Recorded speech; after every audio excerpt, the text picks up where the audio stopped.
You see they're dry. You see there's no marrow in the bone. You see they're scattered all over the valley. They ain't even full skeletons. I mean, the bones are scattered all over the valley. They're just bones. But answer me a question, Ezekiel. Can these bones live?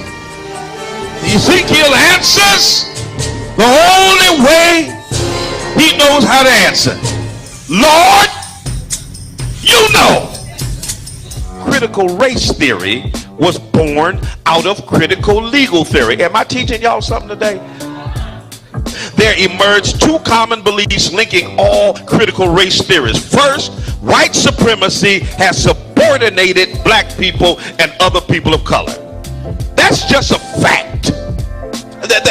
How in the world are you going to fight against that being taught in any school? White supremacy has subordinated black people and other people of color. That's a fact. Why don't you want that to be taught in school? You let your schools teach us that Columbus discovered America. That's a lie. You let your schools teach us that George Washington couldn't tell a lie. That's a lie. You let your schools teach us that some slave owners were beneficent and good slave owners. There were no good slave owners. Anybody who owned people was evil. That's a lie. You let your schools teach us that Abraham Lincoln was good for Negroes. No, Abraham Lincoln was trying to save the Union. And Abe Lincoln himself said if he could save the Union and keep black people in chains, he would do it. That's a lie. Come on, somebody. You let them teach us about a white Jesus.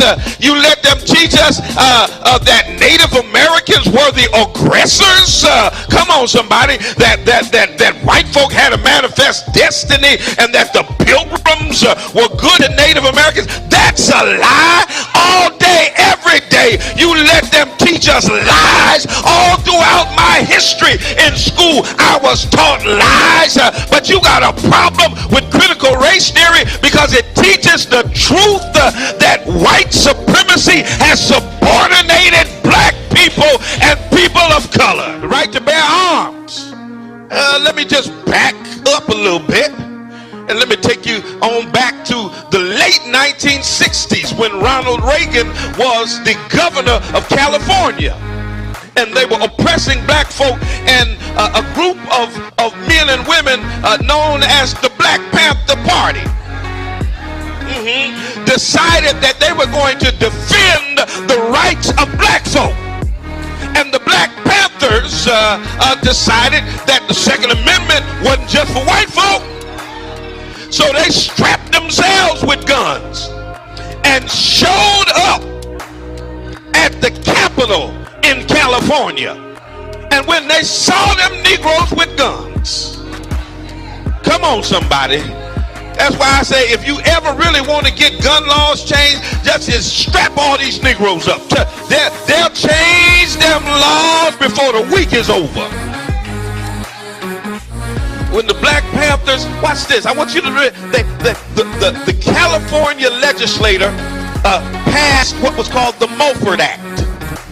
It was a gun control act that decided who could get guns, who couldn't get guns, what could be in your background, what couldn't be in your background. It was the first time in history that the National Rifle Association, the NRA, supported restrictive gun legislation, all because black folk had the nerve to get strapped.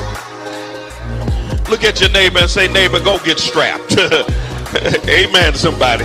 Y'all gonna say Bishop told us to get strapped. I said it. Go get strapped. It just got real quiet up in here. But y'all already know I'm a triple P. Amen. Y'all know what a triple P is, right? A pistol packing preacher. Amen, somebody.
know she's waiting.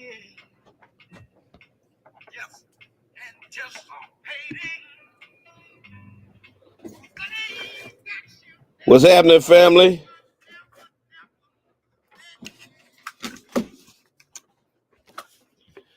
Happy Friday. Go tell somebody we on the air right now. We're not talking about football today. We never talk about football when the Steelers lose.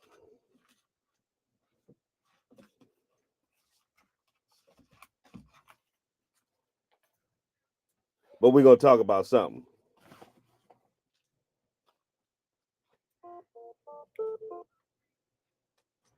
So let them know I'm on the air. Let me get my Instagrammers up here. Peace to the gram. YouTube is on deck. It makes it easier.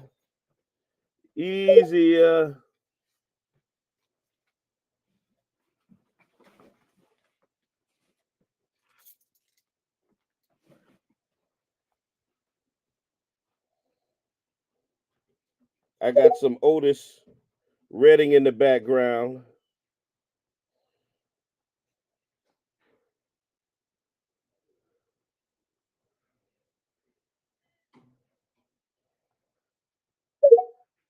Try a little tenderness. It's the Black Love Experience. Let's get it, y'all. Don't tease her. Never leave her. Try a little tenderness.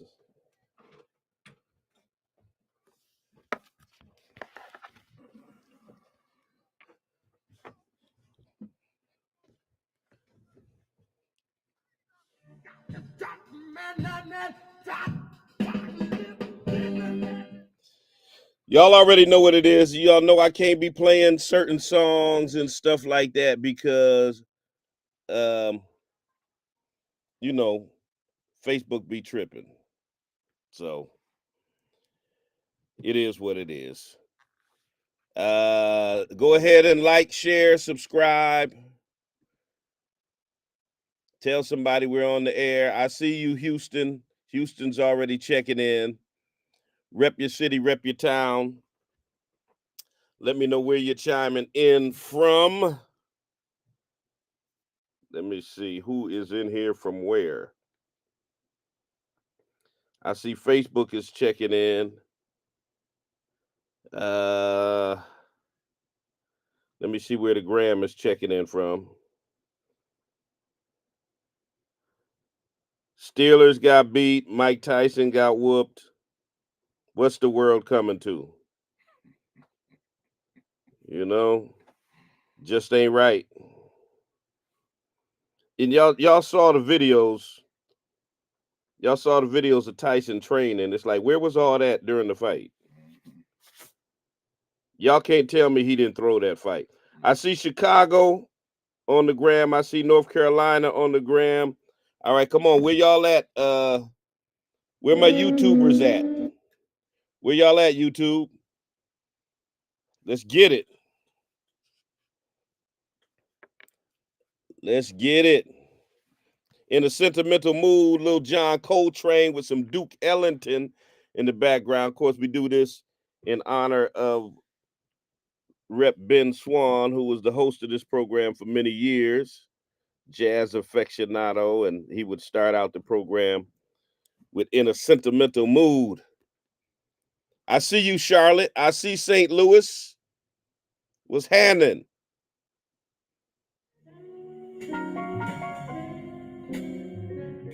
Who else is out there? Who else is out there? I see you. Okay, YouTube trying to chime in. About time. About time. I was wondering where y'all was. Let's get some daddy talking here. Let y'all listen to a little something, something. Tell somebody we on the air. Fitting to come live and exact.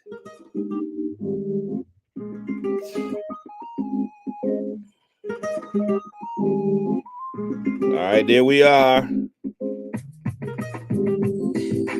Talk to me. Talk to me, Daddy. Talk to me. Talk to me, Daddy. Talk to me.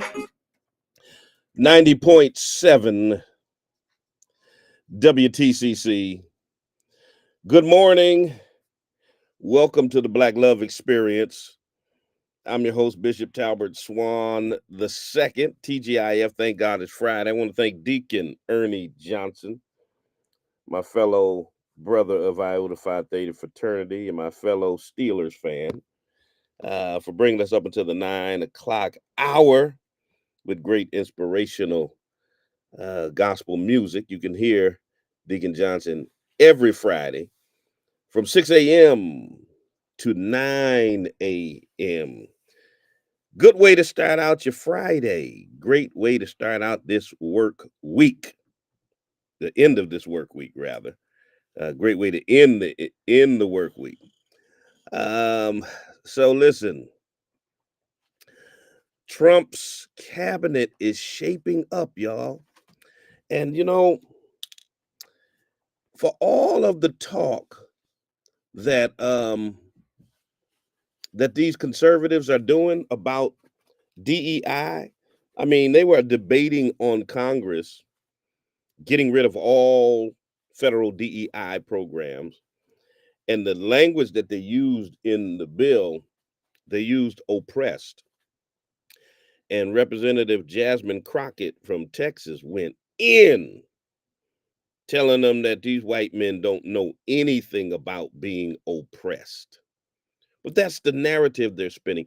And the reason I love the way she framed it, because she said the reason you all can misuse terms like oppressed is because you're banning the true history of America's oppression of black people from the classroom.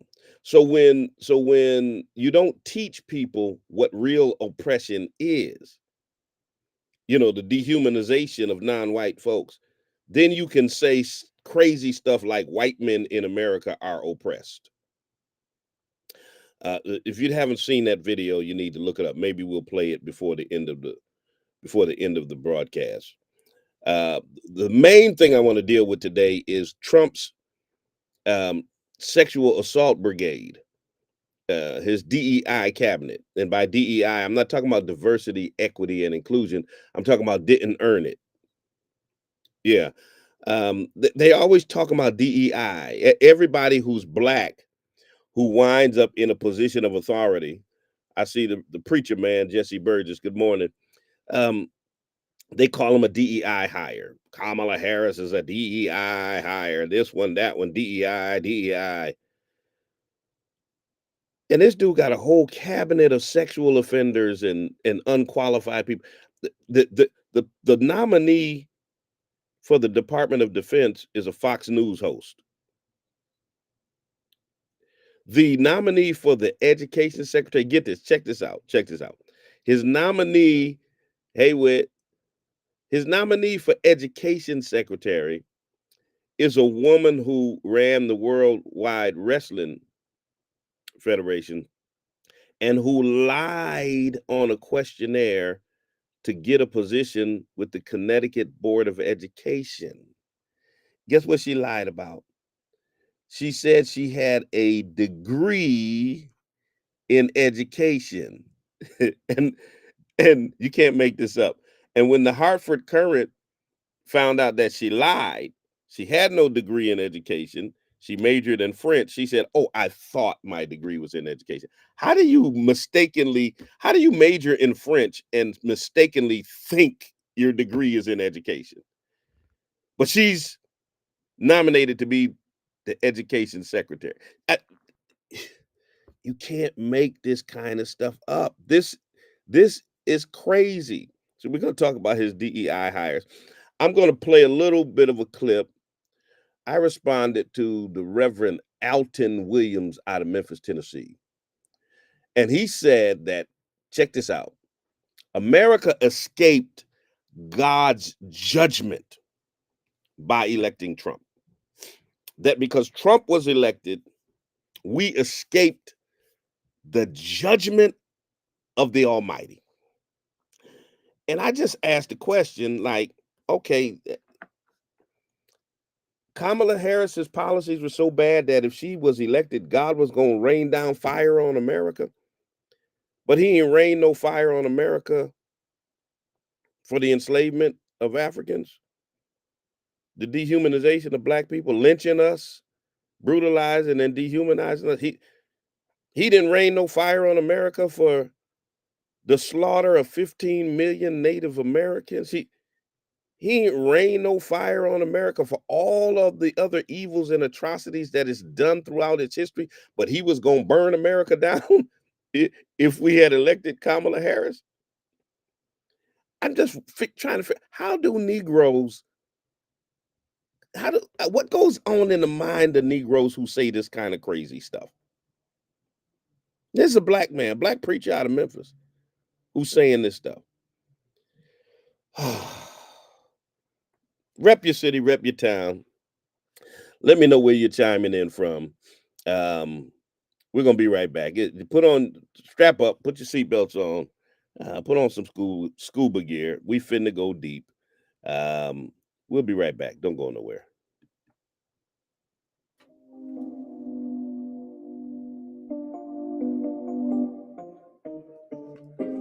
What's happening? What's going on? Push that door.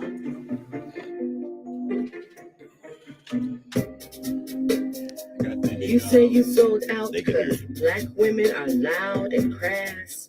What? And your precious white woman Not is over the air here, but over the internet. Are you so blind that you cannot see? That pale girl child ain't got nothing on me. For hundreds of years we have stood by your side, accepted your flaws and allowed you your pride, bore your children and cleaned up your mess, satisfied your lust and always settled for less. We have stayed in the background and allowed you to lead, trusting in your strength and ability to succeed, never getting the praise and credit we deserve, but having the courage, the will, and the nerve. Thank you, Francesca. The backbone that has kept it together for you and thanks for dropping that link in the chat of Jasmine Crockett. Suddenly you say we're not good enough for you. We forced you to sell out because of the things we did. Well, where was that white woman when that white man you hate? Let me drop it in there for the boardroom, for the rest of my audience. On the slave ship. She stood by his side and didn't say a word, waiting for her own chance to rule and be heard. And now it's her you turn to and treat like a queen, and me and my sisters you choose to demean. Well, hold up, wait a minute, and stop the damn bus. Because there are a few things I need to remind you about us. Listen up. A more beautiful creature God never made than an African woman, no matter her shade.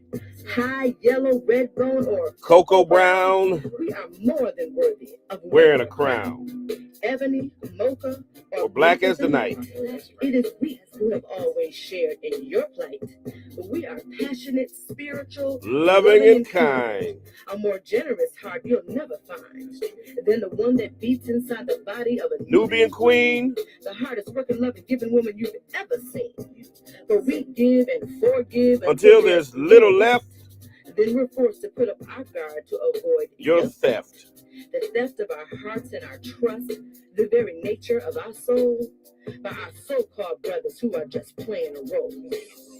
And you wonder why some of us act as we do? Take a look in the mirror, because the answer is you. It's not enough that the white man has always tried to keep us down, but our own men act as though they'd love to see us drown. And white women have never invited us to join their equal rights struggle. So we're out here alone with a million things we juggle. Raising the children that black men leave behind and dealing with the racism of the daily corporate grind. Damn, it's no wonder some of us are loud. Hell, we're just trying to be heard. In a world where everyone, including our men, ignore our every word. Where are the brothers who understand a black woman's worth? Right here. Who will protect and stand by us, for we are the salt of this earth. We birthed you, raised you, and showered you with love. It was we who taught you to love your creator above. We gave you all we had and taught you to be men. Open your eyes. It is us, your black sisters. Not Bo Derek's kind. A perfect 10. And one final word for the sellout to claim to be brothers. When you turn your back on us, you disrespect your mother. Did you hear that? Did y'all hear that? This is a response to the sellout. That's a response to the sellout. Y'all know who you is. 413-736-2781 is the number here. Listen, thank you, my sister who put in, thank you, Sister Francesca.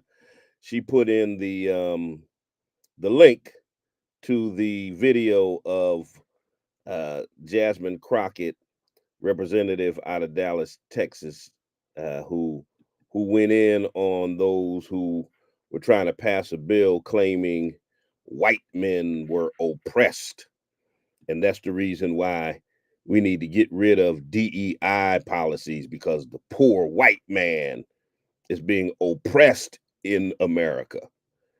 You can't make this stuff up, man. You the white man who enslaved Africans, who brutalized and humanized black people, the white man who subjugated his own women, the white man who put the Japanese in internment camps, the white man who dropped bombs on Hiroshima and Nagasaki, the white man who raped and pillaged and did all kinds of evils in America, and who has subjugated every other demographic group on the planet. They're the ones being oppressed. They're the ones being oppressed. Yeah, this is what they would have you believe is happening in America. And Jasmine, put it down. Put it down. I see my daughter's in here going off on somebody. Whoever got problems, call the show. 413. Hey, let me put the number up. 413-736-2781. Don't be scared.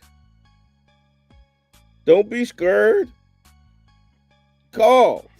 There's the number, 413-736-2781. Let me play a little bit of this clip from Alton Williams talking about America was going to be judged if Kamala had got elected, and just a little bit of my response. I'm not going to play the whole thing because it's about 7 minutes. And then we'll get into our conversation about this whole DEI sexual assault brigade that Trump has nominated to run America. I mean, you really cannot make this stuff up. It is insane. Check it out. Because of what she represents and her policies, America would have been judged. Trump being in office delays us at least 4 years. I don't know what's going to happen after the 4 years, because sometimes people can turn back. But I do know it delays. Thank God we got 4 years to breathe. At least, and maybe God may give us grace beyond that. But that was the reasoning, the purpose behind President Trump's victory on last week. Apparently, this preacher has no knowledge of American history, because if he did, things this ignorant wouldn't come out of his mouth. Because here's my question, brother preacher. If God was going to judge America for electing Kamala Harris because you disagree with her policy, then isn't God a little late in terms of judging America? Because how is he going to judge? I need to ask God some questions. Because if God was going to destroy America, judge America, punish America for electing Kamala Harris, I need to know, where was God's judgment with the genocide of Native Americans, the land theft through violent conquest, forced removals like the Trail of Tears, and broken treaties, how Native Americans were dispossessed of their ancestral land, mass killings, campaigns of slaughter like the Wounded Knee Massacre and the Sand Creek Massacre, all part of efforts to exterminate indigenous populations. Where was God's judgment then? Where was his judgment with biological warfare, intentional distribution of smallpox infected blankets to indigenous communities? Where was God's judgment on those policies? Where was God's judgment on the enslavement of Africans, on chattel slavery, when millions of Africans were kidnapped, shipped to America, and subjected to forced labor under dehumanizing conditions? Where was the judgment of the Lord? If you're telling me he was going to judge America for electing Kamala Harris, where was his judgment when there was torture and abuse of enslaved Africans who had to endure physical violence, sexual exploitation, psychological abuse, family separations, when enslaved families were torn apart with spouse and children sold to different plantations and different owners? Where was God's judgment when we had to deal with Jim Crow and racial terrorism, with legalized segregation, with laws that allowed institutionalized racism in every aspect of Black life, denying us access to education, to housing, to public spaces? Where was the judgment of God when the policy, since you want to talk about policies, when the policies of America, both on the Democrat and the Republican side, were the normalization of lynching, when thousands of Black men and women and children were tortured and murdered in public spectacles of racial horror? Where was the judgment then? Where was the judgment when white mob violence was running rampant in America? The Tulsa Race Massacre, the Rosewood Massacre, massacres all across the South that destroyed Black communities and Black wealth. Where was God's judgment when mass incarceration took this nation by storm, racialized policing, disproportionate arrest and convictions of Black? All right, I think y'all get the point. I think y'all get the point.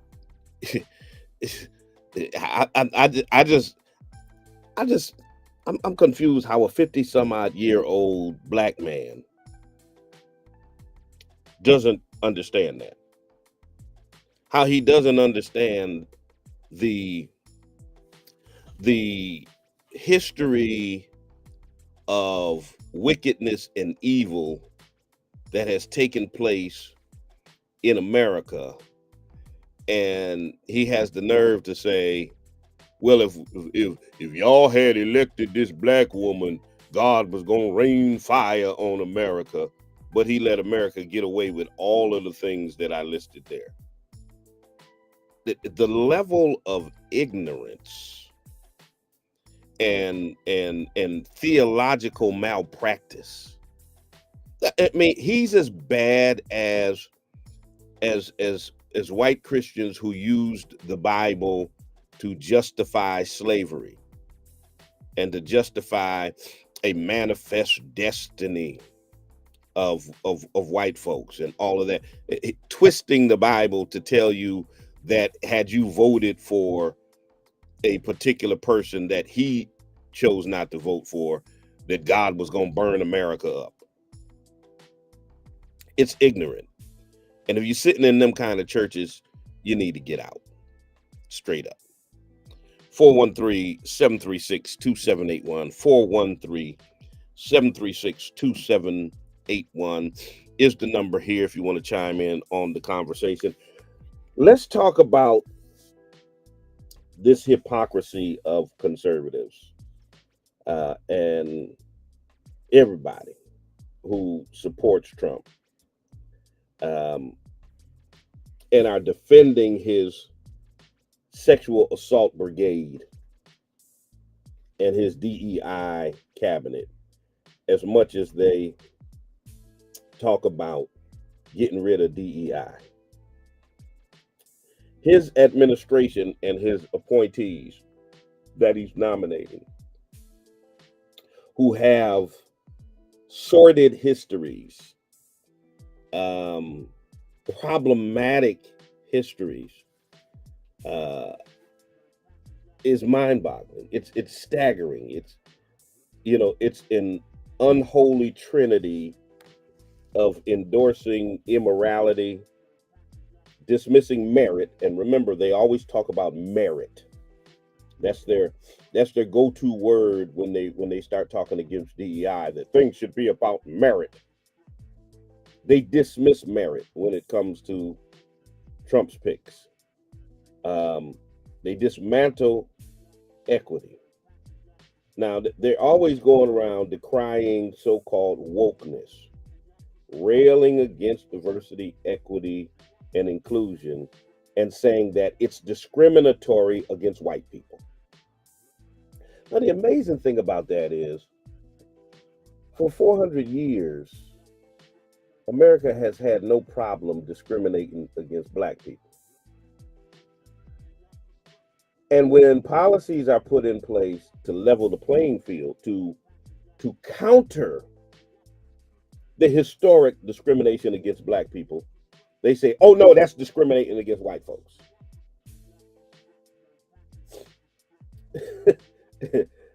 It's gaslighting on steroids.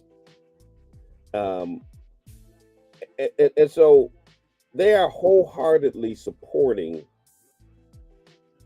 the nomination of an administration riddled with sexual misconduct allegations, unqualified appointments, and blatant attempts to undermine basic democratic principles.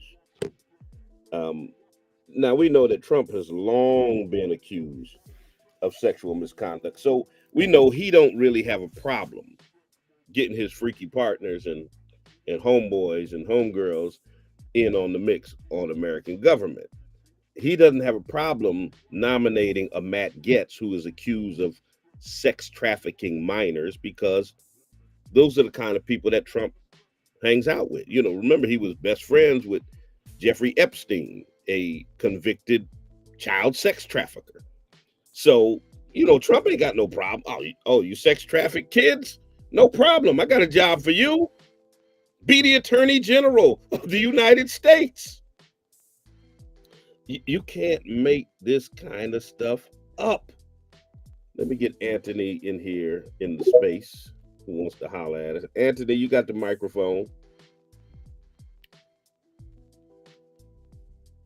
You got the mic. I gave you the microphone first. Go ahead and bust like a bubble.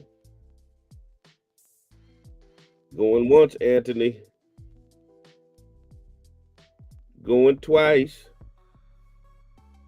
All right, you gone. You got to speak up. I can't wait all day for you. 413-736-2781. So Trump don't have no problem. No problem whatsoever with people with this kind of stuff. And why would he? For real, why would a guy who's been accused of rape by 26 women, why would a guy who brags about grabbing women by the vajayjay, why would a guy who boasts that if you're a star, they let you do it, why would a guy who is an adjudicated rapist in a court of law, why would a guy who was BFFs with a child sex trafficker care about his nominees having sexual assault allegations against them? he he don't care about that. He like, hey, you know, I got him too. And so we got this unfit and unethical cabinet shaping up. Um, and instead of these people being disqualified for moral failures, they're being celebrated, just like Trump, being celebrated as a champion of conservative values. That's why I have no respect for, as a group, evangelical white Christians. The family values group, the people who believe in the sanctity of marriage and the sanctity of life and all and taking responsibility and all of that stuff, that all goes out the window in their support for Trump, who has not respected any of his 3 marriages. They make excuses for his sexual escapades with porn stars and prostitutes and underage girls, and I mean, they just disregard all of that. The family values people, they disregard all of those family values when it comes to Trump and his cabinet. And it's a disturbing pattern. Just if you nominated one person who had some questionable activity, that's one thing. But person after person after person, I mean, it's a disturbing pattern of enabling sexual predators. Matt Gaetz for Attorney General, a dude who's under federal investigation for sex trafficking minors, was nominated to the very office responsible for upholding the law, the Attorney General's office. Had he got in, this is the dude who would have been responsible for upholding the law. It would have been led by someone potentially guilty of egregious violations of the law. He nominates Pete Hegseth, the Fox News anchor, for defense secretary. This dude settled a sexual assault claim in 2023 when he was accused of rape. Paid her off so it wouldn't wind up in a lawsuit. His military experience is overshadowed by his allegations of being a predator. But this is the guy who Trump wants to be over the Department of Defense. Robert F. Kennedy. Some of y'all I had several people telling me, well, don't vote for Kamala. At least look at Robert Kennedy. And Robert Kennedy goes off and endorses Trump. Robert Kennedy is nominated for over the Department of Health and Human Services. He's got credible accusations of sexual misconduct against him. Okay, the woman who accuses him says that he has groped her and sexually assaulted her on several occasions. She did an interview with Vanity Fair magazine, and when Vanity Fair published the article, Robert Kennedy texted her apologies, and then a news publication got a hold of the text messages. So basically, he admitted that he sexually assaulted this woman. But this is the guy who he wants to be over the Department of Health and Human Services. Linda McMahon, the woman who thought she had an education degree but doesn't, has been nominated to be the education secretary. She's implicated in a sexual assault lawsuit that says she enabled the sexual abuse of minors. when she was running the WWE. His cabinet picks are not just unqualified, they're morally bankrupt. But conservatives and the Christian right are completely unfazed by this moral bankruptcy. They're defending these folks while working to dismantle DEI policies that aim to address real historical inequities. Their claims that DEI discriminates against white people and prioritizes identity over merit, something that white folks have done throughout the history of America.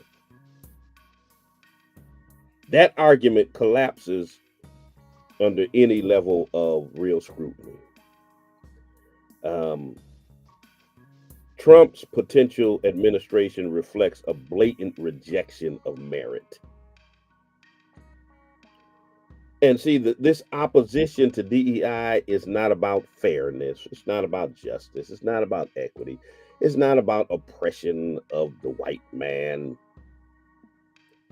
It's about maintaining a system where unqualified white individuals, particularly men, can continue to dominate leadership positions.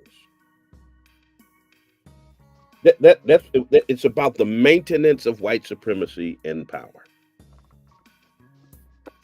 That's what it's about. And the irony of all of that is the main beneficiary of DEI policies, the main beneficiary of affirmative action policies, check this out, has been white women. It's been their women. They have benefited from these policies far more than black people have. It's a level of hypocrisy that reveals itself in stark contrast. You got conservatives that are vilifying DEI as an affront to excellence, while simultaneously supporting an administration that even before they have taken office is riddled with incompetence and scandal. He hasn't even taken the oath of office. How do you have scandals in an administration before they even take office? They accuse marginalized groups of weaponizing what they call identity politics. But their preferred leaders weaponize whiteness to maintain privilege. They remix history and they frame white people as oppressed. Now, it's amazing how white people can be in power, can hold the levers of power and be oppressed at the same time. So they're trying to frame a narrative where they're being oppressed, but at the same time, they want to ignore centuries of systemic oppression against black people, other non-white people, women, and other marginalized communities. And can I tell you that white oppression in America is a myth? It's a myth. It's not real. Let me find, I think I need to play that clip of Jasmine Crockett. It is a myth. It's just not real. It's not reality. They are not oppressed, and they never have been oppressed. Period. And ain't nothing you can tell me that can change my mind about that. Let me see if I can find, I know Francesca dropped it in the comment section.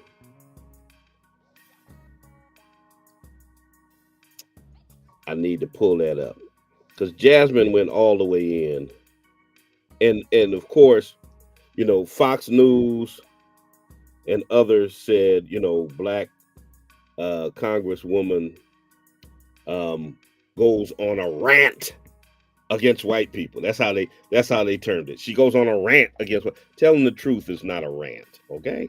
Good morning, caller. Good morning, Bishop. David Goldman here. I'm calling because you're saying that the white man's not oppressed, and I believe that the reason that they feel like they're oppressed is because they're no longer able to get away with sexually assaulting women at will and not being held responsible for their actions. So that's why it feels like they're oppressed to them. Yeah, well, what happens is when you're used to being the ones who oppress people, all of a sudden any level of fairness feels like oppression to you. Exactly. Agreed. Exactly. Thank you, Bishop. All right, thank you for your call. 413-736-2781. 413-736-2781. Let me play Jasmine. Jasmine goes in about this oppression myth. They would have to play a commercial while I'm trying to play this on the air. All right, here we go. Misuse words like oppression. There has been no oppression for the white man in this country. You tell me which white men were dragged out of their homes. You tell me which one of them got dragged all the way across an ocean and told that you are going to go and work. We are going to steal your wives. We are going to rape your wives. That didn't happen. That is oppression. We didn't ask to be here. We're not the same migrants that y'all constantly come up against. We didn't run away from home. We were stolen. So yeah, we are going to sit here and be offended when you want to sit here and act like, and don't let it escape you that it is white men on this side of the aisle telling us, people of color on this side of the aisle, that y'all are the ones being oppressed, that y'all are the ones that are being harmed. Yeah. It's gaslighting at its peak. At its peak.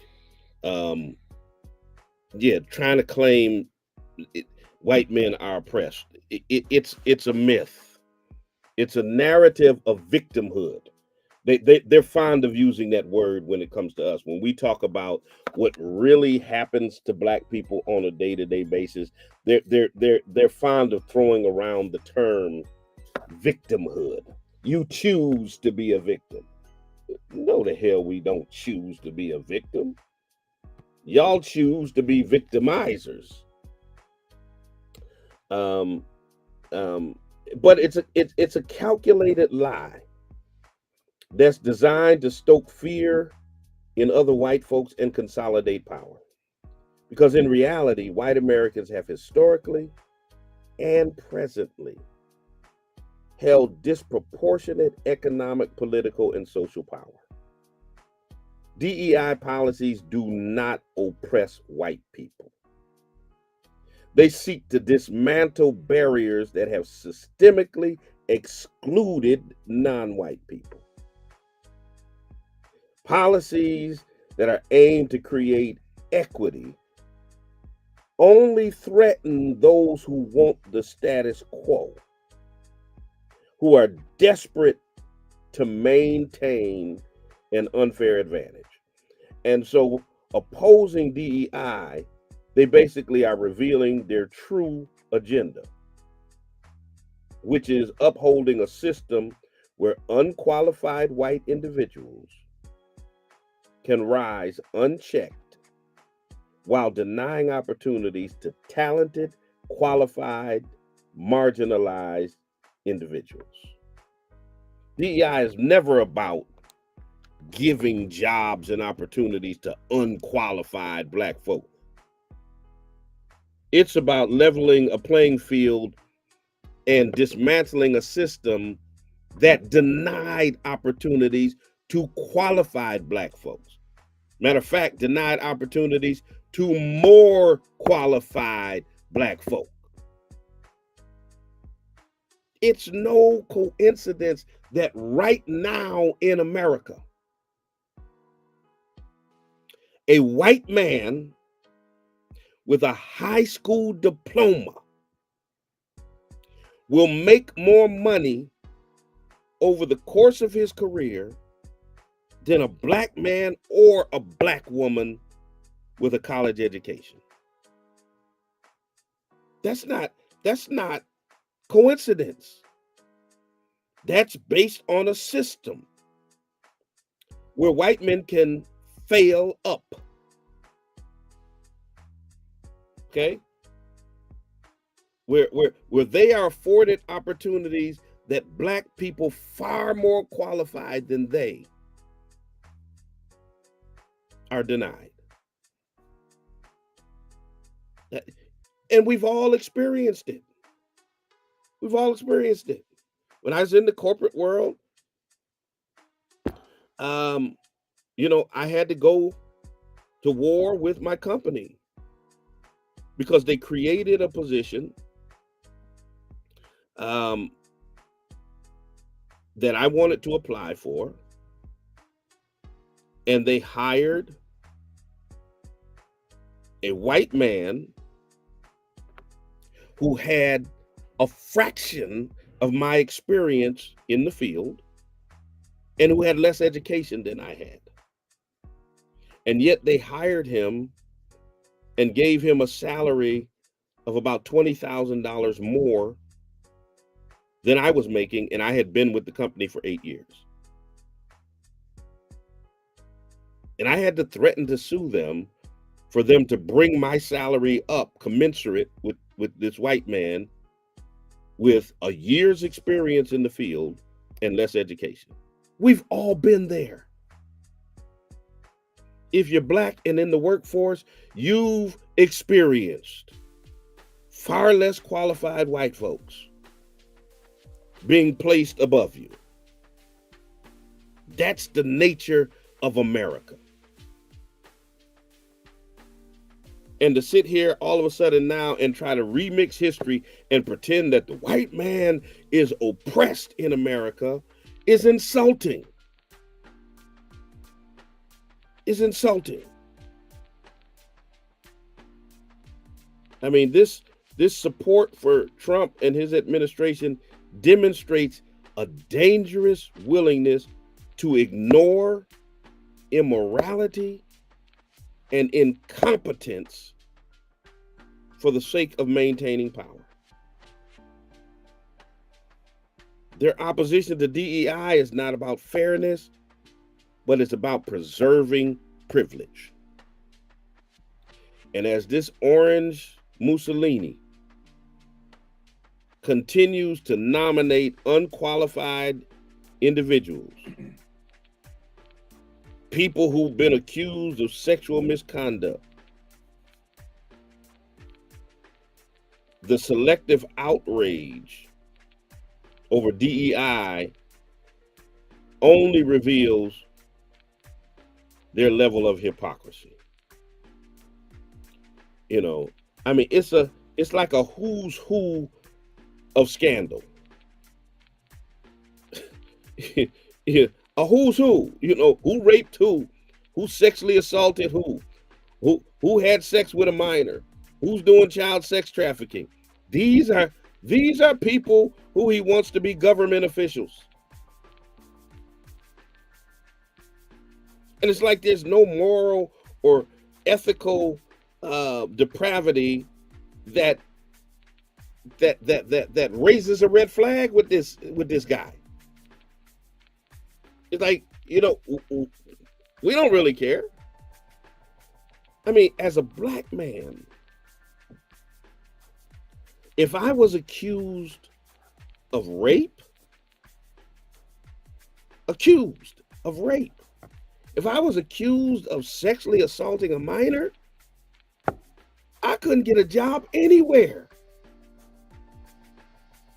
let alone get nominated to be the Attorney General of the United States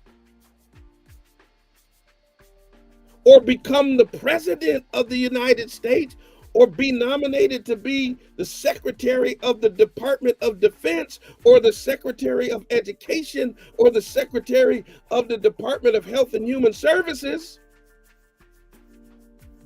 I couldn't be the secretary at Walmart if I had that kind of accusation against me as a black man. But as a white man, you can be nominated for all of those high-powered positions with accusations like that? I mean, come on, y'all. Come on, don't ever talk to us about fairness and equity. Don't ever talk to us about DEI. Just don't let that mess come out y'all mouth no more, because y'all a bunch of hypocrites with that stuff. And I noticed my usual Trump caller, you know, maybe he got something to do on Fridays. He ain't calling me on this because they ain't got no defense for it. Ain't got no defense for it.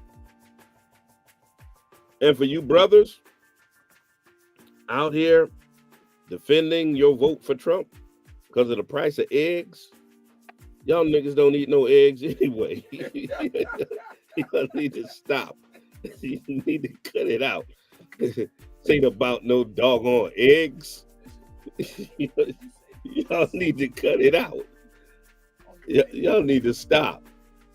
I was about to cost the eggs and gas, and that's why I voted for Trump. Yeah, that's why. You know, because Kool-Aid is cheaper under Trump. Yeah, y'all need to cut it out, and you need to stop eating so many eggs. That's why you got high cholesterol as it is. Oh my God. Y'all have got to be kidding me. This is what these Negroes is out here saying, for real. You know, the cost of eggs, you know, Trump gave us a stimmy check. He didn't give y'all that stimulus check, dum-dums. That was Nancy Pelosi and the Democrats in the House of Representatives who voted to give you a stimulus check. And then y'all so crazy that you don't even realize who got most of the stimulus money was millionaire white dudes. Literally, in PPP loans and other incentives during that time, they literally, they had millionaires who were getting like $27 million, $17 million, $15 million.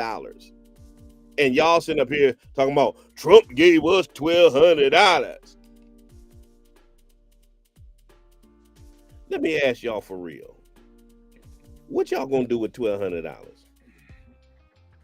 You can't even pay your rent for $1,200. A 2-bedroom apartment costs more than $1,200 a month. You can't pay 1 month's rent with $1,200. What you gonna do with $1,200? Y'all riding around trying to floss, living in the projects, driving y'all Benzes and stuff. Y'all paying $1,000 car note. When you add the insurance, you can't even pay your car note and insurance for 1 month. But Trump gave us $1,200. Over 4 years in office, you got a $1,200 stimmy check.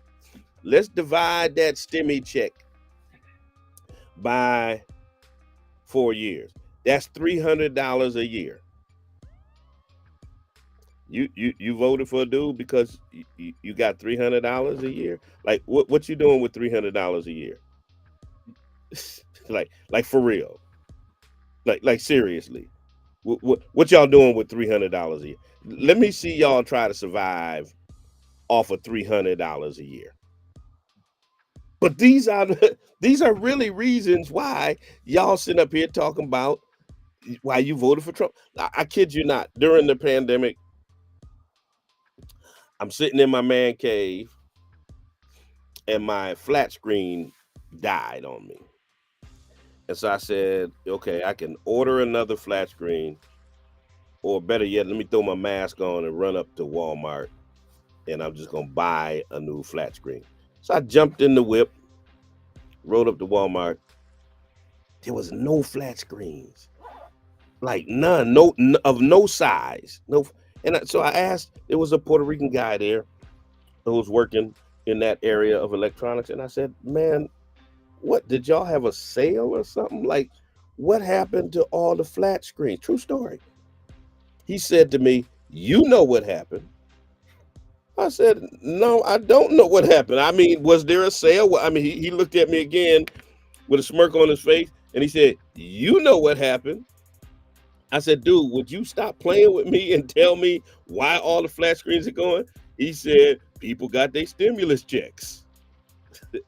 and for real, so y'all got y'all stimmy checks and ran to Walmart and got a flat screen. So Trump gave me a flat screen, 4 years ago. So I'm voting for Trump. Yeah.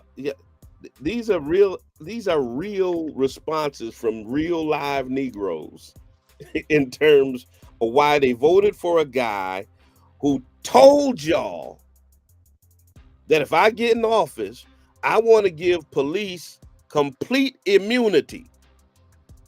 So when they go upside your heads and when they shoot your children, when they murder your fathers who are unarmed in the streets, that you can't even prosecute them. He told y'all this is what he wants to do. He told y'all. 55% of Latinos voted for Trump, even though he told y'all, soon as I get in, I'm going to mass deport all y'all cousins in them. I'm sending them all back to Mexico and Honduras and Guatemala and wherever they came from. Y'all all getting the hell up out of here. He told y'all this is what he wants to do. And 20% of black men, 55% of Latinos said, "Yeah, let's go vote for this dude." What's wrong with y'all? That's the Reverend Mike Jones commenting in the background in case y'all wondering. Yeah, he told you. Maya Angelou said, when people show you who they are, believe them. And that's what's so mind-boggling about y'all voting for this guy. Is during his first 4 years, he showed y'all who he was. It's not like it was a mystery this time. And y'all still voted for this Mango Mussolini.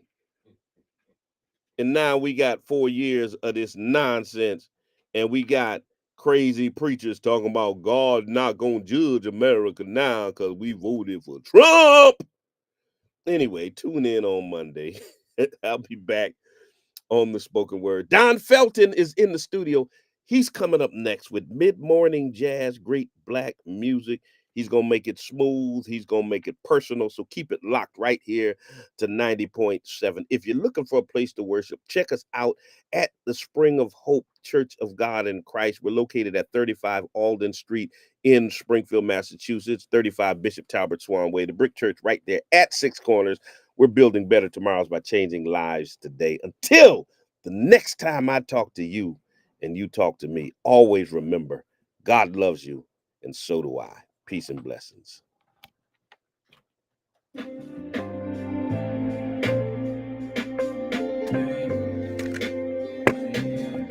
All right, y'all. Check me out on Monday. I'm out of here. Peace.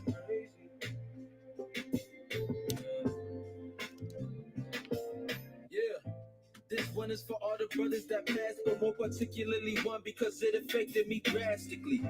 I remember my sister gave me the call and I was in awe. Matter of fact, it felt the farthest from reality. She seen somebody post RIP with his name, and I said I doubt it's the same friend I had since the 7th grade. She said I'ma call his sister and double check and call me back. Said he hanged himself in his room and had been there for days. Initially it didn't hit me, then it clicked, and I remembered that I hadn't seen or heard from the homie all week. Wish she had told me